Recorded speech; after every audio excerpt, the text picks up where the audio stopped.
Caroline Fielding saw the huge mansion rising from the steep incline ahead of them as the carriage turned the corner, and felt an almost overwhelming sense of relief. It was the end of a very long journey, and she was aching with tiredness and from the biting cold.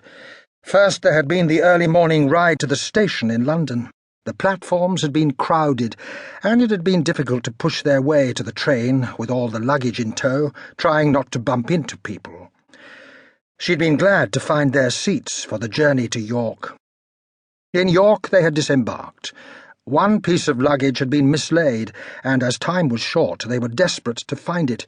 She had been asking the same porter the same questions over and over, until at last it was found, safely stowed in the guard's car on the train to Whitby.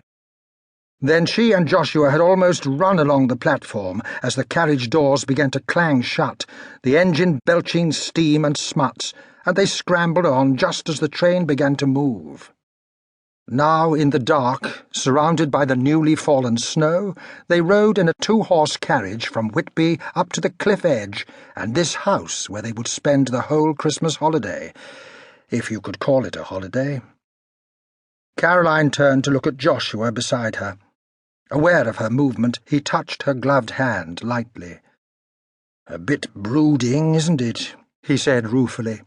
"But I expect it'll be warm inside, and we'll be very welcome." The coach lamps did not give enough light to see his face, but she could imagine it, gentle, mercurial, full of humour. She heard the half-apology in his voice. "It'll be excellent," she said without hesitation. She would never be as good an actor as he was, because she could not help but always be herself, and it was his profession to imagine himself inside another man's skin, even his heart. But she had long ago learned to mask her feelings for the sake of those she loved, and she did love him.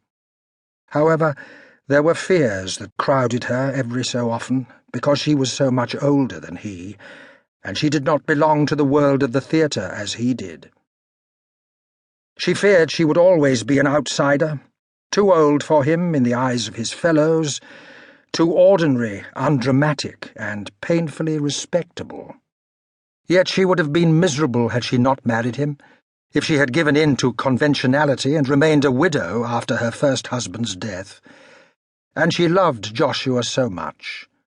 She felt no inner doubt or shadow about her second marriage, although outwardly it had not been at all the right thing to do. For a moment Joshua's hand tightened over hers. They climbed the last 100 yards of the road, horses straining against the weight of the vehicle, and finally pulled to a stop in front of the magnificent entrance of the mansion. The doors were thrown open, flooding the portico and the gravel driveway with light. "You are right," Caroline said with a smile. "We are welcome."